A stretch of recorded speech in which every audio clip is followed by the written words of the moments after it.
रो मारे दे।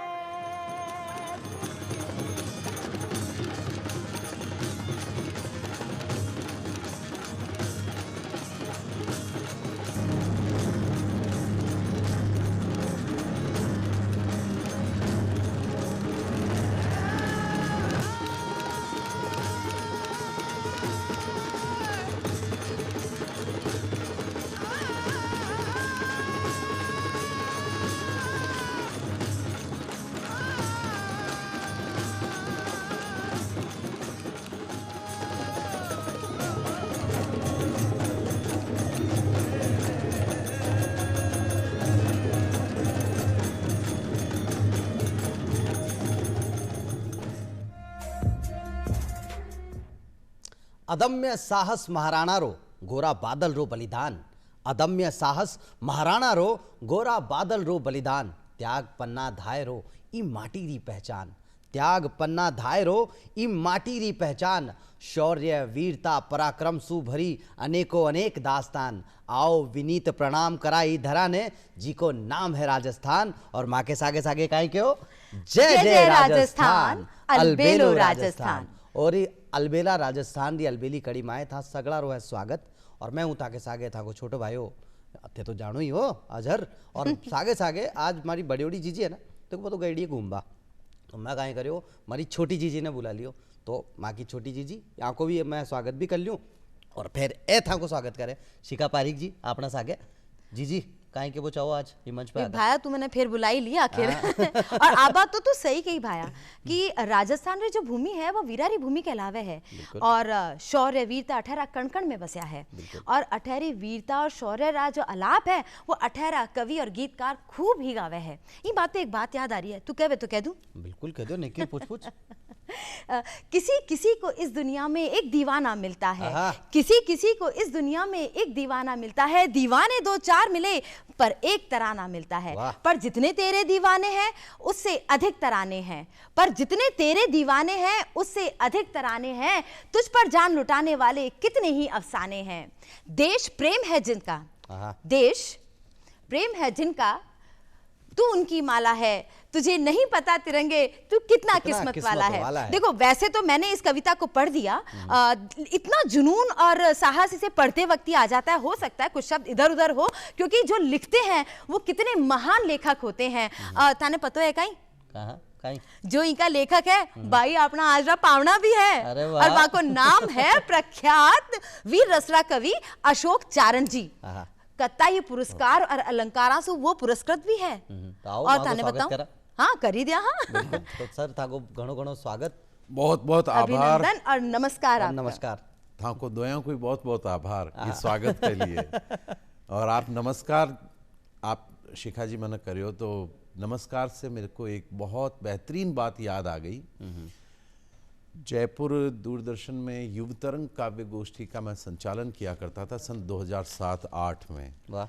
आज भी होता यह है कि जो नमस्कार जो है वह उसका जो उच्चारण है लोग बाग अधिकांश लोग नमस्कार करते हैं जी सैको सै कर देते हैं है ना। तो अब राजस्थानियों में तो पर मैं तो नमस्कार ही कियो हो भाई। हाँ नहीं थे तो कियो पर बात बहुत बड़ी अब बता रहे हूँ आपने कि उस वक्त मैं नमस्कार बोला करता था। तो ये दूरदर्शन की ही देन है कि उस वक्त जो हमारे निर्देशक हुआ करते थे उन्होंने सिखाया था कि नमस्कार नहीं नमस्कार कहिए। तो ये दिया गया है कहीं ना कहीं वापस लौट कर आना और अपने पुराने घर को देखना ये अपने आप में बहुत अच्छा अनुभव। शायद सर इसी को समय का पहिया कहा गया है जो एक वो कहते हैं ना चक्कर लगा के हमें वापस ठीक उसी स्थान पर छोड़ देता है जहां से हमने शुरुआत की है। बिल्कुल। और मुझे तो ये लग रहा है जैसे परिवार में वो कहते हैं ना कि जैसे ये छोटा भैया ये जीजी तो आज परिवार का एक बड़ा बेटा जो है वो उसकी घर वापसी हुई है। मुझे तो ऐसा लगता है परिवार में फिर दोबारा आज थाने क्या लाग रहा है। बहुत अच्छा बहुत ही अच्छा लगा। तो सर जो था कि पहचान है हाँ जी वीर रस में थे लिखा करो साहित्य से था को जो नातो है मतलब अपना आप में अतुल्य है। तो सर सेंसु पहले वो मैं आग्रह कर चाहूँगा कि कुछ कोई पंक्ति हो जाए। हाँ बिल्कुल बिल्कुल बिल्कुल। पंक्ति तो देखो आप जहाँ पर भी हम जाते हैं पूरे देश में या कहीं पर भी बाहर भी कहीं जाते हैं तो एक बात अक्सर मैं कहा करता हूँ कि अमृत जैसी मीरा के विषपान से आया हूं। अमृत जैसी मीरा के विषपान से आया हूं, पद्मिनी हाड़ी पन्ना के बलिदान से आया हूं, घास की रोटी वाले स्वाभिमान से आया हूं, पृथ्वीराज के शब्द बाण संधान से आया हूं, सूर्यमल्ल के वीर व्रती जयगान से आया हूं, सोने जैसी मरुधरा की शान से आया हूं, माटी पर मिटने वाले आह्वान से आया हूं, और यूं रिक्त रिक्त मत बैठो और अतिरिक्त प्रेम से सुनो मुझे, मैं वीरों की धरती राजस्थान से आया। वाह वाह वाह, क्या कहने। तो ये उद्घोषणा जो है मन की हर जगह रहती है, लोग बड़ा प्रेम करते हैं। थोड़ा अतिरिक्त भाव के साथ में, उस वीरता के भाव के साथ देखा जाता है कि राजस्थान से अशोक चारण आए हैं तो वो तेवर लेके जरूर आए। वो तेवर होना तेवर दिख भी रहा है भाई मैंने तो। बिल्कुल। अच्छा, वीर रस के कवि के पास तेवर होना तो सर लाजमी है। नहीं, कवि के पास वैसे तो देखिए, वीर रस के कवि के पास हो, कवि के पास हो, मैं तो अजहर भाई आपको एक ही बात कहूंगा कि हर आदमी के पास अपना तेवर होना चाहिए। क्या बात है, ये तेवर एक जेवर है। करने भी होना चाहिए भाई। बिल्कुल बिल्कुल बिल्कुल। मैंने तो यहाँ लाग रहा है कि तेवर भी एक तरह को गहनो है जिन्हें लेर चालनो चाहे समाज। जी बिल्कुल बिल्कुल। और देखिए क्या है कि अच्छी चीजें सुनना अच्छे लोगों के ही बस की बात होती है। आहा, क्या बात है। क्या है कि आजकल जो मोबाइल में या बहुत सारे ऐसे प्लेटफॉर्म्स आ गए हैं जहाँ पर आप परिवार के साथ बैठकर कुछ भी नहीं सुन सकते हैं, कुछ भी नहीं देख सकते हैं। मैंने अभी पिछले दिनों एक बात कही, बहुत इस पर एक व्यंग्य किया कि जो लोग बहुत इतराते हैं इस तरह के कंटेंट्स देख के कि भाई हम ये देखते हैं, तो दरअसल जिस प्रकार की सामग्री आपके भीतर जा रही होती है, आपका व्यक्तित्व ठीक वैसे ही निर्मित हो जाता है। ये तो आप मानते ही होंगे। बिल्कुल। जिस हिसाब की किताबें आप पढ़ रहे हैं, जिस तरह की किताबें या जिस तरह का आप सुन रहे हैं, आप वैसे ही हो जाएंगे। बिल्कुल। तो समाज के लिए कैसे लोग आवश्यक हैं?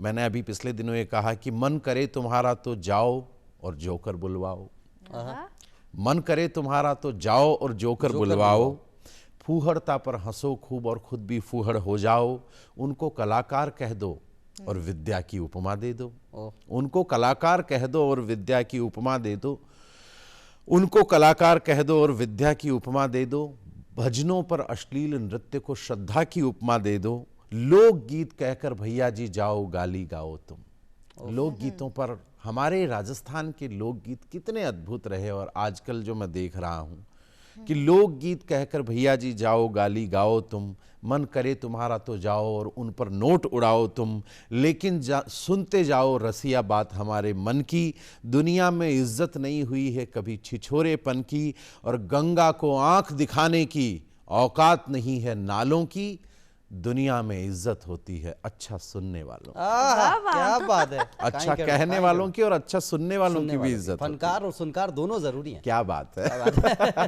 तो सर मैं आपसे जानना चाहूंगा, राजस्थान केकड़ी के वो छोटा सा एक गांव, और वो छोटा सा बच्चा जिसने बड़े बड़े सपने देखे और वो सपने हकीकत में तब्दील हुए, राष्ट्रीय और अंतर्राष्ट्रीय मंच पर जाकर न सिर्फ अपनी प्रस्तुतियां दी, बल्कि लोगों को जो आपने कहा ना कि मैं राजस्थान से आया हूँ, उस हर जगह, हाँ, उसी गुंजन के साथ, उसी कहते हैं ना कि उसी एक धमक के साथ आपने मंच पे, जब आपको मैंने भी पहली बार सुना, 2022 की मैं बात कर रहा हूँ, तो मुझे याद आता है कि मैं जब आपको सुन रहा था तो कहीं मन में चल रहा था कि मृत्यु शैया पर लेटा कोई व्यक्ति भी अगर आपको सुन ले तो शायद उसमें भी एक बार दोबारा प्राण आ जाए। शब्द की शक्ति यही है, शब्द की शक्ति है। तो सर आपसे ये जानना चाहेंगे, इस सफर को आप कैसे देखते हैं?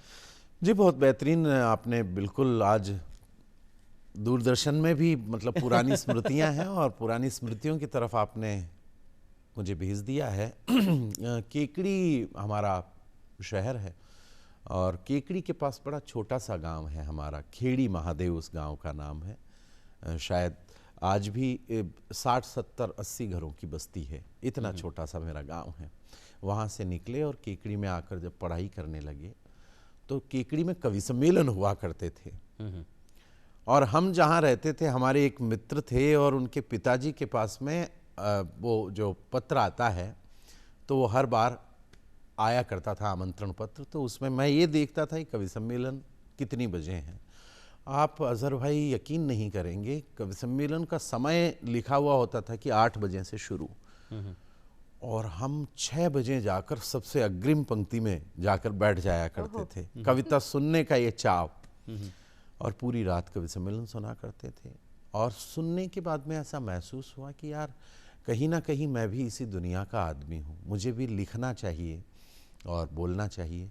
फिर राजकीय महाविद्यालय केकड़ी का बहुत एहसानमंद हूँ कि वहाँ ऐसे दोस्त मिले, वहाँ ऐसे हमें शिक्षक मिले जिन्होंने, अब मैं देखता हूँ ये कि उस वक्त किस तरह बोला करते थे। आज बहुत तरीके आ गए बोलने के, बहुत संभल के बोलते हैं, लेकिन उस वक्त की कचावट अगर देखूं तो मैं सोचता हूं कि इतना प्रेम उस वक्त में कैसे कर लिया गया, और क्या प्रेम था हमारे सहपाठियों का, गुरुजनों का। तो केकड़ी कॉलेज ने बहुत कुछ दिया। वाह वाह, उसने इतना दिया है कि ये एहसान कभी चुकाया नहीं। और ये जो आप बता रहे हैं अग्रिम पंक्ति में बैठकर और वो काव्य गोष्ठी को सुनना, बिल्कुल। सर कौन से साल की बात है ये? ये सन 2002 से शुरू हो गया था।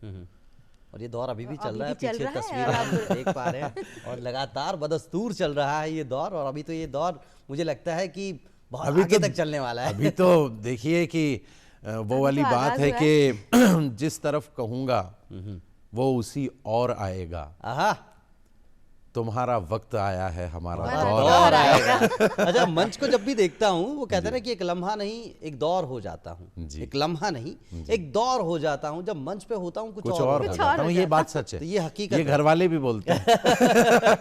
घर वाले बड़ा कहा जैसे कि आपने कहा ना हमारा दौर आएगा। अब आपके दौर के साथ साथ मैं एक बात कहना चाहूंगी कि एक व्यक्ति होता है, जैसे आपने कहा कि 60-70 सिर्फ परिवार वहां पर हैं, और उसमें से एक परिवार का एक जो बेटा है उसने न सिर्फ उस गांव का, उस जिले का, देश का नाम विदेशों में भी रोशन किया है। तो कहते हैं कि एक संतान अच्छी निकलनी चाहिए, बस पूरे कुटुंब का नाम होता है। इन्होंने हमारे देश का नाम किया है। ऐसी ही भाई थाने पता है क्या भाया कि आज जो सुनीता विलियम है वह भी आज धरती पे आएगी। बिल्कुल, और 9 महीना को वो संघर्ष। अरे साहब क्या बात है, क्या बात है। मैंने तो आज सुबह ही 2 पंक्तियां कही कि प्रतिभाशाली प्रतिभा अपने प्रण की पावन पुनीता साथ लाई है। वो अपने प्रण की पावन पुनीता साथ लाई है, वो अंतरिक्ष से गीता साथ लाई है। सुनीता विलियम्स को जब भी याद करते हैं तो याद आ जाता है कि वो बिटिया गीता लेके जाती है। और भारत की ये बेटी जिन्होंने बताया कि धीरज धरना कितना जरूरी है जी। आप सिर्फ मतलब 2 लोग कहीं मौजूद हैं और आपको मतलब लगभग आप अंदाजा करें कि 9 महीने जितना एक लंबा वक्फा, एक लंबा एक अंतराल, उसमें आप, और जहां अनिश्चितताएं हैं, आपको पता नहीं है कि कल क्या होने वाला है। कुछ भी नहीं। वहां आज ये जो उम्मीद को हम जीत में बदलते हुए देखते हैं जी। और फ्लोरिडा के उस तट पे जब उनका वो यान आया ये वापस, बहुत तो पूरा देश गौरवमय क्षण है। भाया आ दिन तो और भी विशेष होएगो। देख वीरता रस्सु भरेड़ा अपना अतिथि सामने बैठा है, और आपा ने एक जुनून से भरेड़ी एक जो अपनी बेटी है, अपनी देश रही, वो भी आज धरती पे पधारी है 9 महीना पाछे। तो बहुत कमाल है। एक बात हमारा मन में आ रही है भाया, तू कहे तो मैं पूछ लूं। बिल्कुल, नेकिर पूछ। देख भाया, मैं ना अबार ताई मैं श्रृंगार रसरी कविता पढ़ी और सुनी है जी। अधिकतर मैंने सुना है ऐसे लेखक को जो श्रृंगार रस पे अधिक लिखते हैं। जी। वीर रस पे लिखने के लिए अंदर से एक जुनून की आवश्यकता होती है ना, वो जुनून होना चाहिए, और आपके तो अंदर हमें देखते ही वो जुनून दिख भी रहा है। लेकिन रुचि कोई भी हो, उसको ग्रहण करने के लिए कोई ना कोई कारण जरूर रहता है कि भाई मुझे यही कार्य करना है, अगर मुझे लिखना है तो मैं इसी सब्जेक्ट पे लिखूंगा। तो वीर रस पर आपने लिखना प्रारंभ किया, उसकी शुरुआत कैसे हुई? आप किससे प्रेरित बहुत थे अच्छी बात, कि आपको लगा मुझे वीर रस में ही जाना है, डूबना है? देखिए शिखा जी, सबसे पहली बात तो यह है कि कवि सिर्फ कवि होता है, वो किसी रस का वो हर रस का उपासक होता है, किसी एक रस का सेवक नहीं हो सकता। तो मैं आपको ये बताना चाहूँगा कि वीर रस मैं मंचों पर पढ़ता हूँ, बाकी हर चीज़ लिखना, हर रस में लिखना हमारी आदत में है। और अगर मैंने अभी पिछले दिनों एक जगह मैं कहीं संचालन कर रहा था, तो मैंने कहा था, किसी कवि की भूमिका में कहा था कि अगर किसी व्यक्ति को रोते हुए किसी व्यक्ति को देखकर आपके मन में यह चीज़ पैदा नहीं हो रही है कि इसको थोड़ी देर हंसा दिया जाए तो आप कभी भी हास्य रस के कवि नहीं हो सकते। वीरों के प्रति श्रद्धा का भाव ना उमड़े तो ये संभव नहीं कि आप वीर रस के कवि हो सकते हैं। और पनघट पर जाती हुई पनिहारिन को, खिलते हुए फूलों को, बहती हुई नदियों को देखकर यदि आपके मन में सौंदर्य बोध पैदा नहीं हो रहा है तो आप कभी श्रृंगार रस के कवि नहीं हो सकते। क्या बात तो है। क्या है कि आपके मन में है रसवत्ता जो है, रस की निष्पत्ति तभी होगी जब वो रस आपके भीतर मौजूद हो। तो हर व्यक्ति, और सच बात है, आप एक मनोभाव के साथ में आप कभी भी जीवन नहीं बिता सकते। आप घर परिवार में कभी हम हंसते हैं, कभी मुस्कुराते हैं, कभी दुखी होते हैं, बात भी सच्ची है, कभी भाया है। कभी करुणा में भर जाते हैं। तो भाव सारे हैं, एक रस जो है वो जीवन नहीं हो सकता, सारे रस जो हैं वो जीवन है। और ये सबका हित साहित्य हाँ, ये शायद हमें बताता है। बिल्कुल और- बिल्कुल बिल्कुल और यही जैसा बात। आपके बारे में हम जानते हैं, साहित्य में ही आपकी अभिरुचि शुरुआत से ही रही।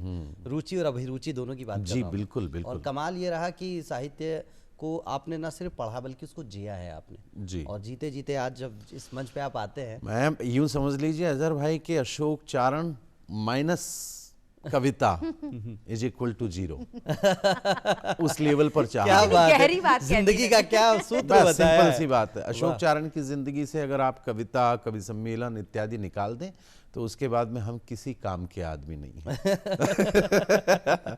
तभी तो शायद बस कहा ये जाता है। मुझे एक बहुत बेहतरीन उद्धरण इस मुकाम पर याद आया। बिल्कुल सर, बताएं। एक व्यक्ति था, एक किसी संत के पास जाता है और कहा कि गुरुजी, सफलता प्राप्त करने के लिए कितनी शक्ति की आवश्यकता है।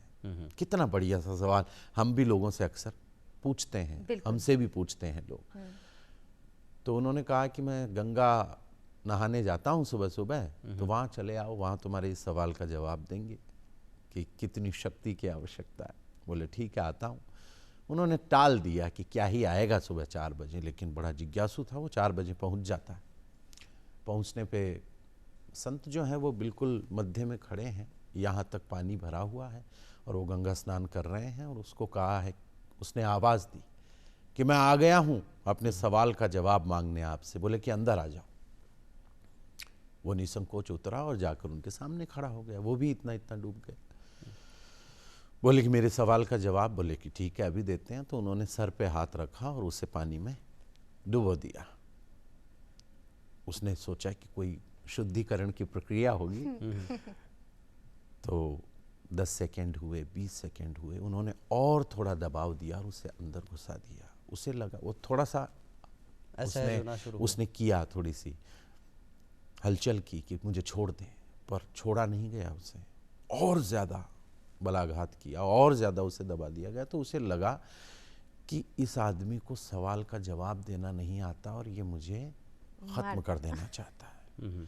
तो उस वक्त उसने सारी श्रद्धा को कोने में रख दिया, सब कुछ सोचना बंद कर दिया कि गुरुजी होंगे तो होंगे, लेकिन मारने के लिए तो नहीं है। उसने आव देखा न ताव, उसके हाथ तो मुक्त थे। उसने पांव पकड़े और गुरुजी को उछाल के फेंक दिया। वो बड़े दूर जाके गिरे। वो हाँफता हुआ बाहर आया, जान बची लाखों पाए।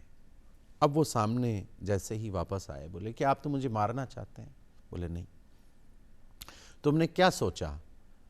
तुमने क्या सोचा अभी? बोले कि मैंने कुछ भी नहीं सोचा, मैंने सोचा कि मुझे बचना है। बोले कि तुमने बचने के लिए, अपने प्राणों को बचाने के लिए जितनी शक्ति लगाई है, सफलता के लिए भी उतनी ही शक्ति लगाई। वाह वाह वाह वाह वाह।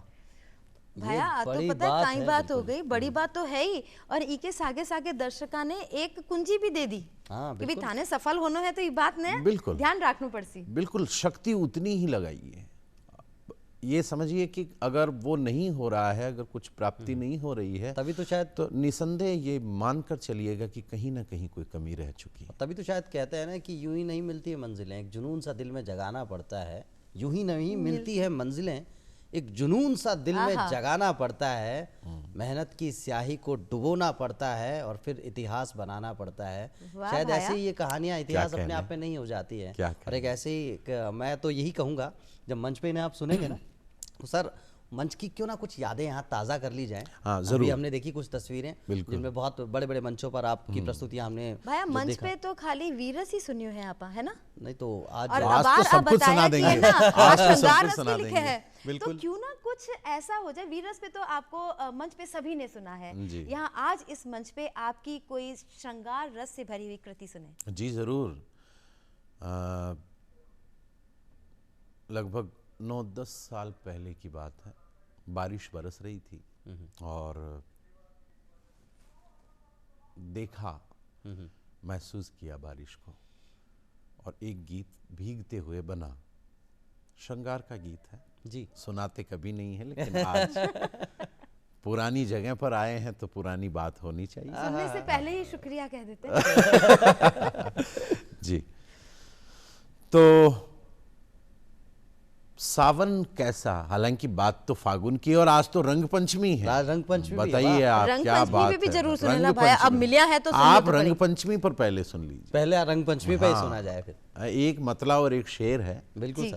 और स्वागत बड़ा है। अच्छा लगा। ये भारत माता को कह दीजिए, अपनी माँ को कह दीजिए, रंग पंचमी को मैं क्या सोचता हूँ, मैं क्या महसूस करता हूँ कि बेख्याल हो ख्याल कह दिया तो कह दिया। आहा, आहा, आहा, बेख्याल। सोचते कुछ नहीं है। आहा। बेख्याल हो ख्याल कह दिया तो कह दिया। दिया, हमने उनसे दिल का हाल कह दिया तो कह दिया। वाह वाह वाह वाह, मैं क्या कहबा के कहने। पास है, कहीं सोचनो कह दिया तो कि कह दिया। बेख्याल हो ख्याल कह दिया तो कह दिया, हमने उनसे दिल का हाल कह दिया तो कह दिया, और रंग पंचमी को माँ तेरे कदम की धूल को, आहा, रंग पंचमी को माँ तेरे कदम की धूल को, भाल पे लगा गुलाल कह दिया तो कह दिया। क्या बात है।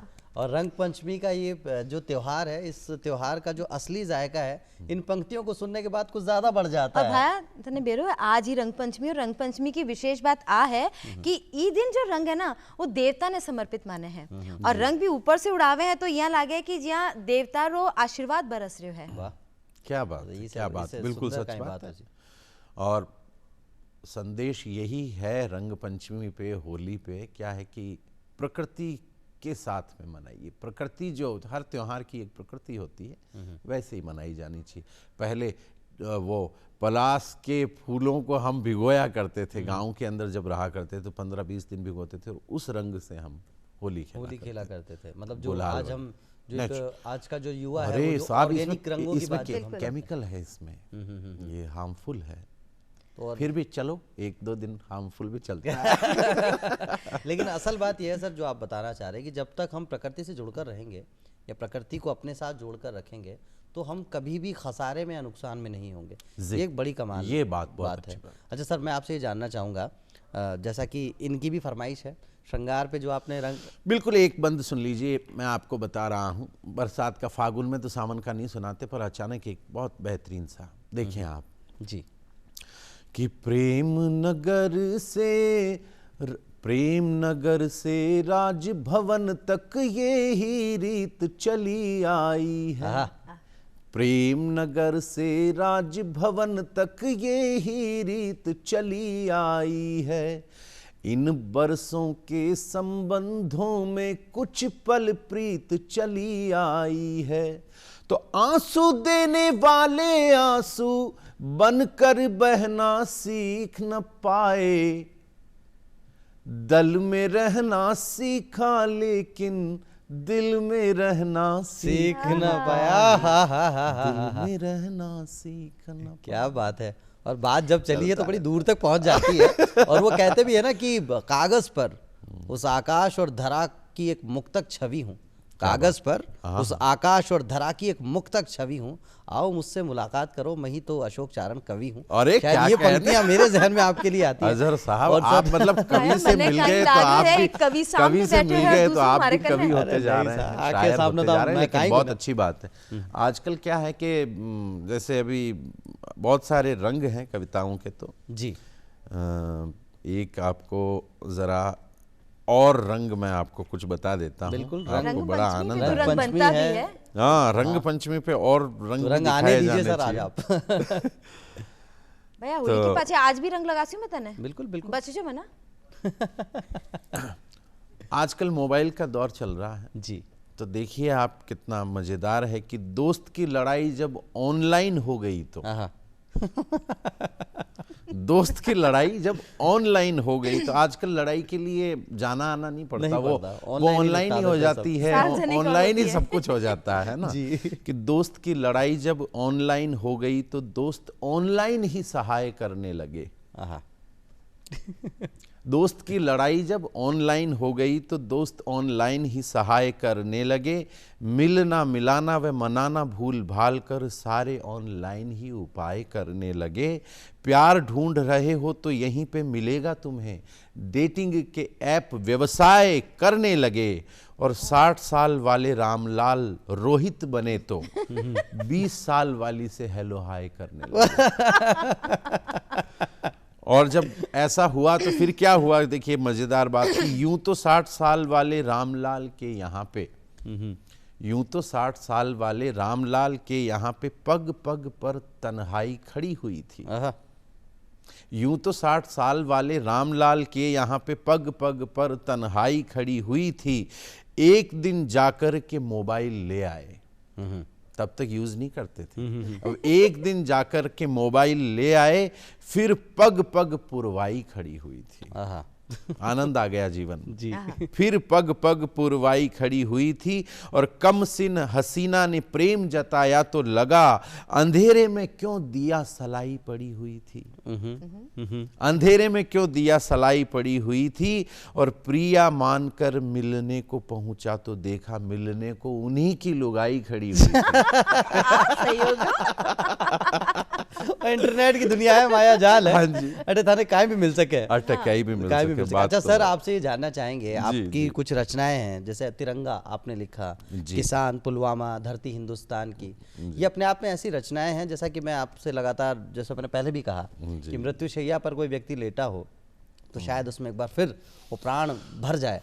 तो सर मैं आपसे ये अनुरोध करना चाहूँगा इस मौके पर, क्यों ना सबसे पहले तो राजस्थान को समर्पित कर दें। स्वागत आपका, अलबेलो राजस्थान। बिल्कुल जय जय राजस्थान। तो ये कभी मंचों पर ये गीत सुनाया नहीं गया, पर आज जब यहाँ पर आए तो हमें लगा कि बाकायदा राजस्थान पर जो है वो गीत होना चाहिए। तो सुना रहा हूँ। सोना पे सुहागो।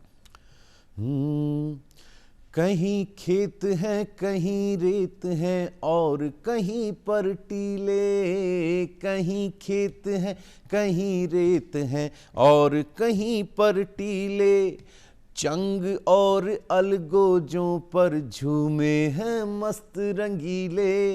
यहाँ युगों से सुलग रही है वीरों की कंदीले, जो धरती पैदा करती है मर्दाना गर्वीले, जो धरती पैदा करती है मर्दाना गर्वीले।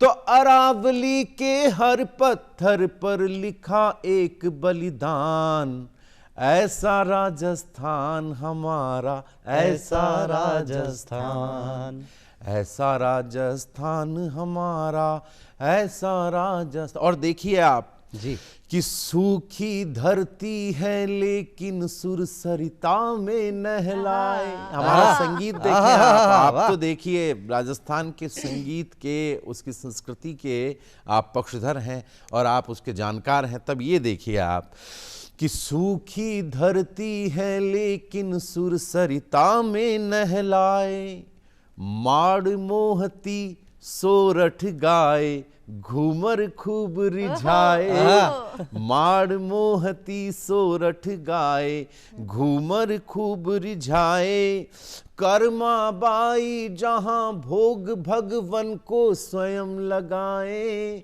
कर्मा बाई जहां भोग भगवन को स्वयं लगाए, मीरा का विष अमृत करने खुद गिरधारी आए, मीरा का विष अमृत करने खुद गिरधारी आए।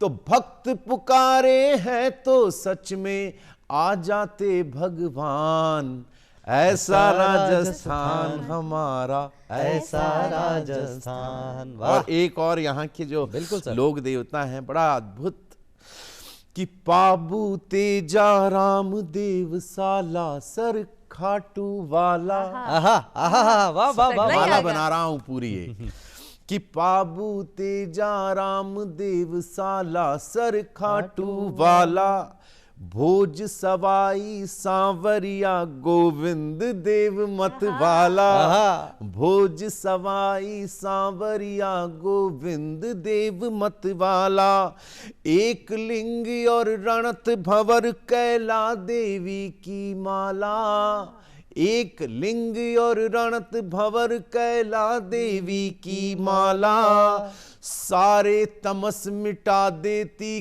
करणी माता की ज्वाला, सारे तमस मिटा देती करणी माता की ज्वाला।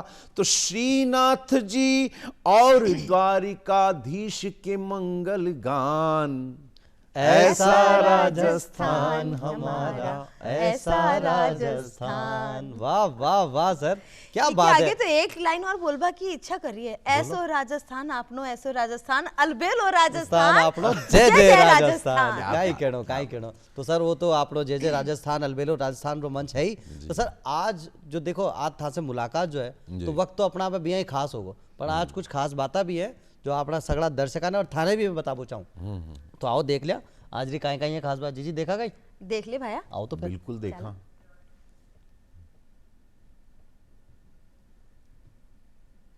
देखो 19 मार्च री खास बात, 1998 में अटल बिहारी वाजपेयी जी ने दूसरी बार देश के प्रधानमंत्री का पदभार संभाला था। ये तारीख बहुत खास है, खास होगी जी। और 19 मार्च की दूसरी खास बात आ है कि 19 मार्च को अंतर्राष्ट्रीय रीड टू मी दिवस होता है। इस दिन बच्चों को प्रोत्साहित किया जाता है कि वे बड़ों को याद दिलाएं कि वे उन्हें कुछ पढ़कर सुनाएं। वाह, अरे वाह, क्या बात है। पढ़ाने का सिलसिला जो है वो आज की आज हमारी बेटियां हमें कुछ पढ़ के सुनाएंगी। 19 मार्च को सीआरपीएफ दिवस भी होता है। केंद्रीय रिजर्व पुलिस बल यानी सीआरपीएफ ने हर साल 19 मार्च को सीआरपीएफ दिवस परेड के रूप में मनाने का फैसला किया है। ये वो हमारे जवान जो कहते हैं ना कि इनकी अपने आप में एक भूमिका है। 19 मार्च की एक और खास बात आ है कि 19 मार्च को क्रांति वीर चारू चंद्र बोस रो बलिदान दिवस हुए है। तो और भी खास होएगा। हाँ जी, बलिदान की बात आप कर रहे हैं, वीर रस की बात कर रहे हैं। आज तो दिन बड़ा खास है। और क्रिकेट इतिहास में 19 मार्च बेहद खास दिन है। साल 1877 में आधिकारिक रूप से 15 मार्च को शुरू हुआ टेस्ट क्रिकेट मैच 19 मार्च को पूरा हुआ था। और इस टेस्ट क्रिकेट मैच की खास बात यह है कि ऑस्ट्रेलिया और इंग्लैंड के बीच ये पहला टेस्ट आधिकारिक रूप से खेला गया। क्या बात। मेलबर्न क्रिकेट ग्राउंड पर यह ऐतिहासिक मुकाबला खेला गया। उस टेस्ट मैच की कोई समय सीमा तय नहीं थी। दोनों टीमों को 2-2 पारियां खेलनी थी, चाहे इसमें कितने भी दिन लग जाएं। लेकिन कमाल ये रहा कि मैच का जो आखिरी दिन है 19 मार्च को समापन इसके साथ हुआ। और ये टेस्ट इतिहास का पहला मुकाबला 15 से 19 मार्च तक चला।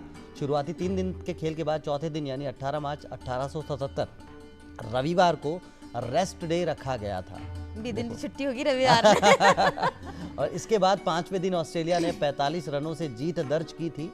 उस ऐतिहासिक टेस्ट मैच में ओपनर बल्लेबाज चार्ल्स बेनरमैन के लिए बेहद खास ये दिन साबित हुआ था। और टेस्ट क्रिकेट के जो पहले रन भी निकले वो इन्हीं के बल्ले से निकले थे। तो ये देखिए आज मतलब बड़ा खास है। इन्होंने टेस्ट क्रिकेट के पहले ही दिन शतक बनाया और पहला टेस्ट रन भी बैनरमैन के बल्ले से ही निकला था। अल्फ्रेड शॉ ने टेस्ट मैच की पहली बॉल फेंकी थी। तो देखिए आज का दिन बड़ा खास है। बड़ा ऐतिहासिक दिन है और बड़ा ऐतिहासिक दिन है। और आज की जो मुलाकात है ये भी बड़ी ऐतिहासिक है, खास है। बहुत खास है। ये थी आज की खास बात। और जिन दर्शकों ने टीवी से हृदय के ग्रंथ के हर पृष्ठ का संदेश भारत है। हृदय के ग्रंथ के हर पृष्ठ का संदेश भारत है। विचारों के अहर्निश चक्र का आवेश भारत है। जो कारण पूछ ले तलखी का उनको बस यही कहना, हमें अभिमान है क्योंकि हमारा देश भारत है। क्या बात है सर। और जिन लोगों ने टीवी सेट देरी से खोले एक बार फिर से मैं आपको बता दूं, प्रख्यात कवि राष्ट्रीय और अंतर्राष्ट्रीय मंच पर अपनी प्रस्तुतियां देने के लिए जग जाहिर जाने जाने वाले आज हमारे साथ अशोक सिंह यानी अशोक चारण जी हमारे साथ मौजूद हैं। और सर ये अशोक सिंह से अशोक चारण हो जाना जी, अशोक सिंह डॉक्यूमेंट नेम है। और मैं जिस समुदाय से आता हूँ, चारण परंपरा जो है, हमारे पुरखों ने कविताएं बहुत लिखी और कई राजाओं को जो उस वक्त जैसे कि श्रृंगार के अंदर खो जाने वाले इत्यादि, उन्हें उस समय विशेष में जागृत किया और उन्हें उनके कर्तव्य से वापस रूबरू कराया कि बोले कि केवल घुंघरू की झनकार ही नहीं, तलवार की टंकार भी याद रखी जाए। हाँ। और ये बात जी मैं एक बात क्यों ये मौका पे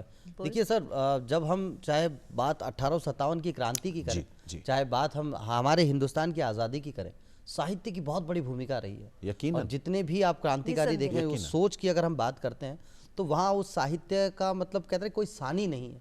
उस साहित्य की जो भूमिका है अपने आप में बहुत बड़ी है। और सर आप खुद एक साहित्यकार हैं तो अपने आप में गर्व की अनुभूति होना तो बहुत लाजमी सी बात है, और उसमें भी भारत हिंदुस्तान के साहित्यकार होना।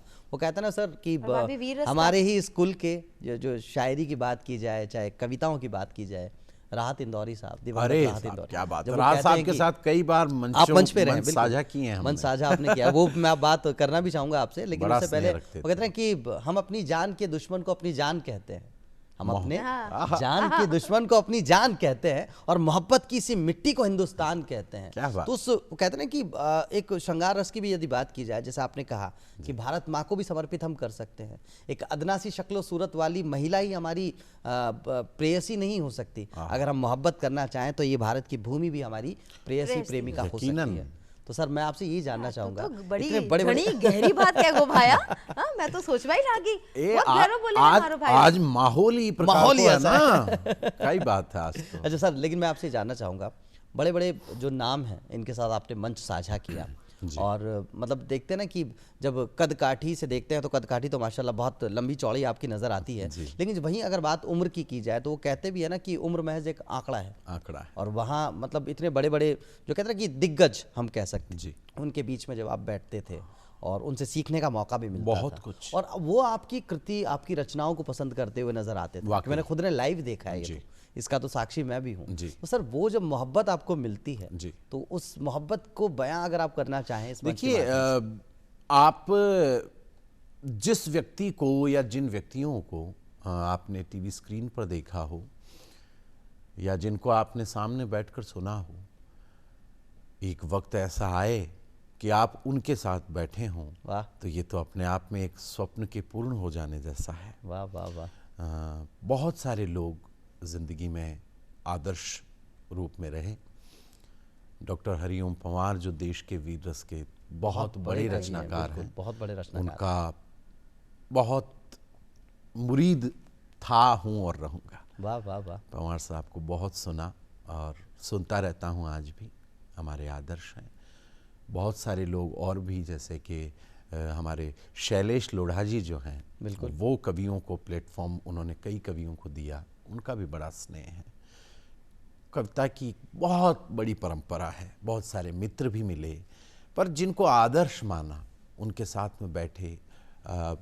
गोपाल दास नीरज जैसे गीतकार, इतने बड़े फिल्मों में भी उन्होंने गीत लिखे हैं, और उनके साथ में काव्य पाठ करने का कई बार अवसर प्राप्त हुआ, बाल कवि बैरागी जैसे महान कवियों के साथ। तो आप मतलब ये ठीक वैसा ही है ना कि रात को जिस स्वप्न को हम देख रहे हैं, किसी भी जीवन में किसी भी उपलब्धि के आने से पूर्व का जो समय है वो एक रात के स्वप्न की तरह ही है। शिखा जी शायद मैं सही कह रहा हूं, क्या विचार है सर, वाह वाह वाह। लेकिन वह जैसे सुबह उठे, नींद उड़े और लगे कि यार ये तो सपना देखा गया था और ये पूरा हो गया, ये तो हकीकत। तो वैसे आदर्शों से मिलना, उनके सानिध्य में रहना, ये निसंदेह बहुत कभी कभी भावुक कर देने वाला भी होता है, कभी बहुत खुश कर देने वाला भी। तो जब हरिओम पंवार साहब जो इतने बड़े रचनाकार हैं, उनके समक्ष वो प्रस्तुति आपने दी, हरिओम पंवार जी के बारे में देखिए कितनी बात है। मैं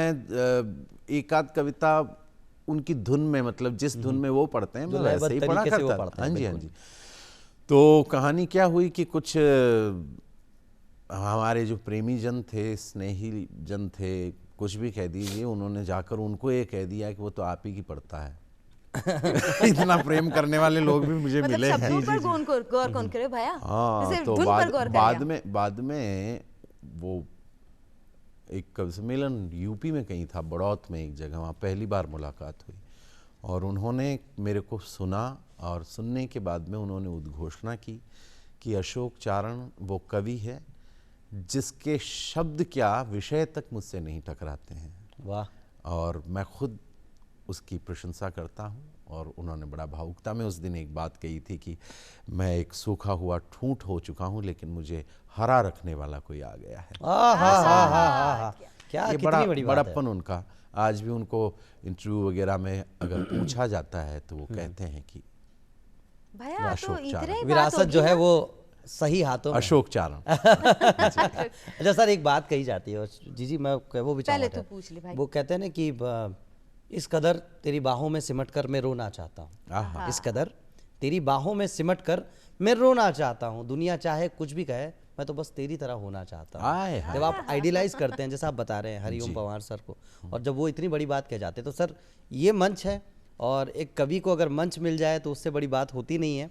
और हम जैसे सुनकार जो चाहते हैं और लगातार आपसे आग्रह करते हैं। साहब एक बहुत बेहतरीन बात यहाँ पर जो दर्शक भी देख रहे हैं, नई पीढ़ी के लोग भी देख रहे हैं, उनको ये ज़रूर कहना चाहूँगा जी, क्या है कि कोई भी व्यक्ति किसी भी फील्ड में आए तो उसका आदर्श होता है जी, वो उसके जैसा व्यवहार प्रदर्शित करता है, वो उसकी तरह रहता है, उसकी तरह बोलता है, उसकी तरह चलता है, उठता है, बैठता है, आवाज़ भी वैसी, पूरा मतलब कॉपी कर लेता है। वो उसे कॉपी नहीं कर रहा होता, वो उससे जी रहा होता है। लेकिन सबसे महत्वपूर्ण बात यह है कि कॉपी जिंदगी भर अगर कॉपी रहेगी तो फिर वो कॉपी रहेगी। मौलिकता का होना जरूरी है। कॉपी अगर जिंदगी भर होती रहेगी तो फिर वो कॉपी रहेगी। तो एक वक्त के बाद में ऐसा दौर भी आता है कि आप अपनी आत्मा की सुनते हैं, आपका जो मूल स्वर है आत्मा का, उसकी रचनाएं। अब तो जैसे तिरंगा कविता है, भगत सिंह पर जो लिखी हैं वो कविताएं हैं, और बहुत सारे वीरों पर जो कविताएं, चाहे हल्दी घाटी हो, सांगा की हो, पूरी जो मांग है और हमारे दर्शक भी चाहते हैं और हम भी चाहते हैं सर, आज उन्हीं कुछ कविताओं में से कोई कविता क्या जो बात वीर रस की है। हो। आज रंग पंचमी है अजहर भाई और शिखा जी, और रंग पंचमी पर उसे याद किया जाए जो कहा करता था कि मेरा रंग दे बसंती चो।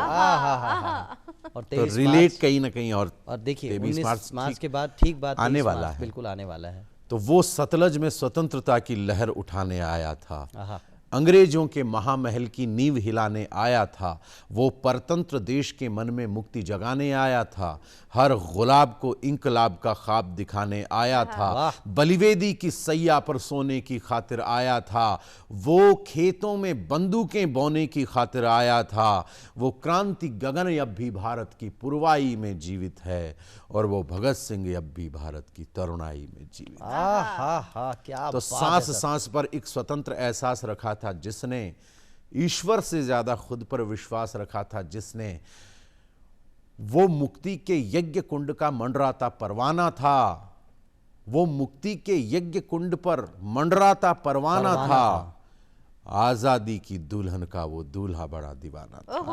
क्या बात। और एक चित्र देखें कि उस बब्बर की बेखौफ चाल बलि के पथ पर भी रुकी नहीं, उस मर्दाने की मूंछ कभी सत्ता के आगे झुकी नहीं, तो तिरछी तिरछी आंखों की कोरों को सीधा कर डाला, उस तिरछी टोपी वाले ने गोरों को सीधा कर डाला। क्या कहने, क्या बात। तो स्वतंत्रता के कालखंड की अंगड़ाई में जीवित है वो भगत सिंह, अब भी भारत की तरुणाई में जीवित है। वाह वाह वाह। ये सुनने से ही कितना जोश अपने अंदर भर जाता है। तो मैं सोचती हूँ कि जिस वक्त आप वीर रस को लिख रहे होते हैं उस समय किस तरह के विचार आपके दिमाग में चलते हो? देखिए, अब इसी कविता में आपको बताऊं, मैं जब सोच रहा था, भगत सिंह की माँ विद्यावती उनसे मिलने के लिए आती हैं और दोनों की जो आपसी बातचीत है। अब कविता का कौशल क्या है? बातचीत तो केवल बातचीत होती है। बातचीत मुझे नहीं लगता उतनी रसपूर्ण हो सकती है जितनी कि उसे कविता में ढालकर कह दिया जाए। बिल्कुल। तो ये कहा गया इसमें कि माँ विद्यावती जेल में भगत सिंह से मिलने आती हैं और दोनों की बातचीत क्या है कि राम दर्श को ज्यों कौशल्या कंटक वन को आई, राम दर्श को ज्यों कौशल्या कंटक वन को आई, वैसे ही माँ विद्यावती जेल में भगत मिलन को आई। बोले भगत सिंह माँ मेरी देह न लेने आना, वीरे कुलवीरा को ही इस कार्य हेतु भिजवाना, मैं आदेश तुम्हें दूँ माँ इतना मुझको अधिकार नहीं, पर मेरी लाश पर मां तेरा रोना मुझको स्वीकार नहीं। कंठों पर रंग बसंती वाली राग न ठंडी हो जाए, तेरे आंसू से आजादी की आग न ठंडी हो जाए, तो लोग कहेंगे अपने संयम को कैसे खो सकती है ये रोने वाली भगत सिंह की मां कैसे हो सकती है। तो आजादी के उत्सव की हर शहनाई में जीवित है वो भगत सिंह, अब भी भारत की तरुणाई में जीवित है। क्या कहने सर। तो अंतिम बंद इसका कि वीरों के इतिहास पटल पर वीर जयंती वाले। अजहर भाई, आप उर्दू परंपरा के व्यक्ति हैं, आपने उर्दू पढ़ी है, हमने हिंदी पढ़ी है, यही हिंदुस्तान है। मैं आपको एक बात बता रहा हूं आज जी, कि अंग्रेजों को और अंग्रेजी को अपना आदर्श मानना छोड़ देना चाहिए इस देश को। कारण सिर्फ इतना सा है, आप पूरी दुनिया में अंग्रेजी को बोलने के सिर्फ 2 एक्सेंट हैं, एक ब्रिटिश एक अमेरिकन, तीसरा और कोई तरीका नहीं है। यही 2 तरीके हैं, ब्रिटिश और अमेरिकन तरीके से बोल लीजिए, और कोई तरीका नहीं। आप किसी बड़े होटल में चले जाइए, कहीं पर भी चले जाइए, किसी कॉरपोरेट में चले जाइए, वहां पर जो लोग हैं वो आपको अंग्रेजों से अच्छी अंग्रेजी बोल के बता देंगे। बिल्कुल। पर आज दिन तक किसी अंग्रेज के गले में वो पवित्रता पैदा नहीं हुई कि वो गीता के एक श्लोक का सही वाचन करके बता दे। वाह। उनके लिए तुम्हारा नाम क्या ही रहेगा। तुम्हारा नाम क्या है वो कभी बोल नहीं पाएंगे। कमजोरों को अपना आदर्श नहीं माना जाना चाहिए, हिंदी को प्रणाम किया जाना चाहिए, और राजस्थानी को सबसे पहले। तो अंतिम बंद इसका है कि वीरों के इतिहास पटल पर वीर जयंती वाले, ओ इंकलाब के उद्घोषक और रंग बसंती वाले, पंच नदी के तटबंधों के नगर पुकारे तुझको, दीवाने करतार सिंह के गदर पुकारे तुझको, हरे भरे खेतों में बैठा सावन तुझे पुकारे, सेज पर बैठी आजादी की दुल्हन तुझे पुकारे, ओ अंगारे तुझे पुकारे गर्म रक्त के धारे, लुटी वीरता तुझे पुकारे फिरती द्वारे द्वारे, तो वंदे मातरम गीत पुकारे जनगण तुझे पुकारे, और भारत की चंदन मिट्टी का कण कण तुझे पुकारे। वाह वाह, क्या कहने सर, क्या कहने। और इस तरह की कविताएं होती हैं जो वाकई में, जो कहते हैं कि हम किन्हें अपना आदर्श माने। 23 साल की वो उम्र और दुनिया क्या से बात है, इस सलीके से रुखसत हो जाना कि दुनिया को जगा कर। आदर्श तो यही लोग हैं वाकई। मैं मतलब जिनको अभिनय करने वालों को हीरो नहीं माना जाना चाहिए, अभिनय करने वालों को अभिनेता माना जाना चाहिए। एक निवेदन है, बिल्कुल। वो जीवन के आदर्श नहीं हो सकते, क्योंकि अभिनय कभी आदर्श नहीं हो सकता, और आदर्श कभी अभिनय नहीं करता जी। और इस बात से मुझे भी याद आता है सर, राजकुमार राव जो कि एक्टर हैं, वो कमाल, उनसे जब पूछा गया कि आपके फेवरेट हीरो कौन है, तो उन्होंने बोला आप एक्टर पूछ रहे हैं कि हीरो पूछ रहे हैं, क्योंकि एक्टर की बात की जाए तो मैं बता सकता हूँ, हीरोज तो वो हैं जो सरहद पर खड़े होकर बस हमारे इस हिंदुस्तान की रक्षा करते हैं। यही वो वहां पर खड़े हैं, इसलिए हम यहाँ बैठे हैं। हाँ, तो सर कोई कविता, क्योंकि जब हम बात करते हैं हमारे सरहद पर खड़े हुए जवानों की, तो पुलवामा मुझे याद आता है। तो क्या बात है, पुलवामा करना चाहिए अपने आप में। बिल्कुल, पुलवामा कविता वैलेंटाइन डे पर हमारे देश के 42 बेटों को मौत के घाट उतार दिया गया। मैंने उस दिन भी कहा था, आज भी कहता हूँ, हर रात मंचों पर कहता हूँ कि इस देश में अब वैलेंटाइन डे नहीं मनाया जाना चाहिए, हमारे शहीदों की बरसी का दिन है वो। फिर भी मन करे कि नहीं साहब मनाना पड़ेगा, तो उस दिन बाजार से गुलाब के 2 फूल खरीदिएगा, एक उसको दीजिएगा जिससे आप मोहब्बत करते हैं, दूसरा उनको चढ़ा दीजिए जो इस वतन की मोहब्बत में अलविदा लुट गए। क्या बात है, ये शायद यहाँ सिर्फ आंखें ही बहुत कुछ बयां कर सकती है। मैं खुद कहता हूँ जज्बात जो है वो बिखर कर आते हैं। यकीनन पुलवामा के बारे में तो कविता काफ़ी लंबी है, पर उसका एक बंद आपको सुना देता। बिल्कुल सर, स्वागत है आपका। जिसमें क्रंदन बसा हुआ है लुटे हुए परिवारों का, जिसमें क्रंदन बसा हुआ है लुटे हुए परिवारों का, जिसमें तिरस्कार अंकित है माँ के, जिसमें मैं थोड़ा सा पुलवामा वाली कविता के इस बीच में मैं एक बात कहना चाहूंगी भाई। जी। देख वीर रस की जब कविता आपा सुना है ना, तो एक तो जोश तो यहाँ भर जावे है, तो बी के बिल्कुल विपरीत आंखें भी कदे कदे नम हो ही जावे है क्योंकि अति गहरी बातें आवे है भी में।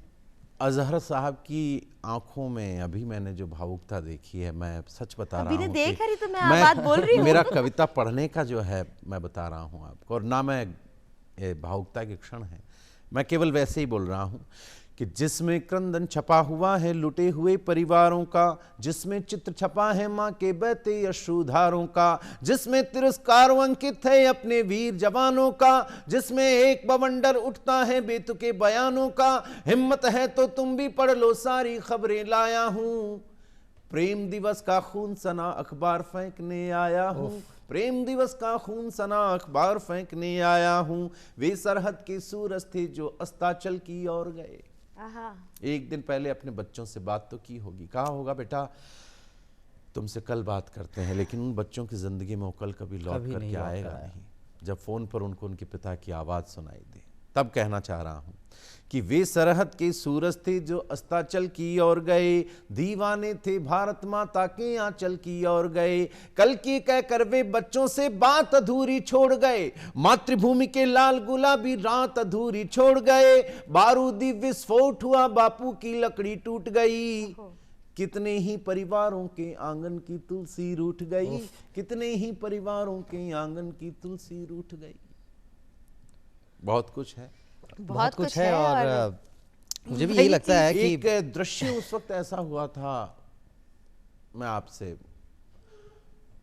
कि एक शव जब आया आंगन में तो उसके पिता थे उस बिटिया के वो, और उन्होंने, उस बिटिया ने जो किया, मुझे लगता है भारत के वीरता के इतिहास में शायद इसे स्वर्णाक्षरों में लिखा जाना चाहिए। क्या किया उसने अपने पिता के उस शव को देखकर, कि मीलों दूर खड़ी थी मां पर उसकी सांसें धड़क गई। आज भी हम, अजहर साहब, शिखा जी, हम दूर होते हैं कहीं पर और कुछ खाया पिया नहीं होता है तो माँ का फ़ोन आ जाता है कि क्या कुछ खाया नहीं है, शायद ऐसा लग रहा है, ऐसा महसूस हो रहा है। माँ कितनी भी दूर रहे पहचान जाती है। कि मीलों दूर खड़ी थी माँ पर उसकी सांसें धड़क गई, नई नवेली दुल्हन के हाथों की मेहंदी सुलग गई। बहना फोटो देख रही थी लेकिन शीशा फूट गया, आंगन के पीपल वाला मन्नत का धागा टूट गया। शेर हुआ है ढेरी और गठरी में बंद कर आया है, लेकिन छोटी सी बेटी ने फिर इतिहास रचाया है। कोमल हाथों से गठरी की गांठ खोल करवाई है, बेटी अपने पापा को जय हिंद बोल कर आई है। बेटी अपने पापा।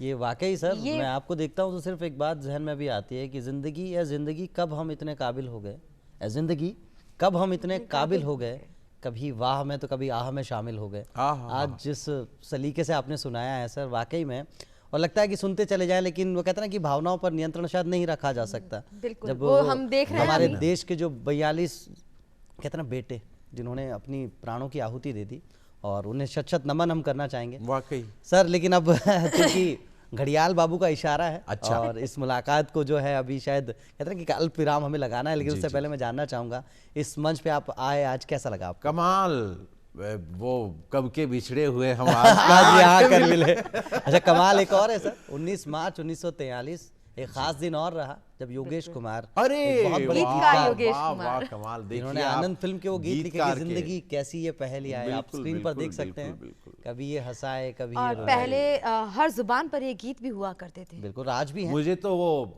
छोटी सी बात का जो वो है, ना जाने क्यों, क्या बात है। तो सर, सोने पे सुहागा, और इत्तेफाक ये है कि आज हम आपको वही गीत सुनाने वाले हैं। अरे क्या कहने, तो आइए नजर डालते हैं, और साथ ही साथ हमारे दर्शकों को भी ये गीत सुनाने वाले हैं। और उससे पहले सर आपका बहुत बहुत शुक्रिया, बहुत बहुत आपका धन्यवाद, आभार, आप दोनों का बहुत आभार।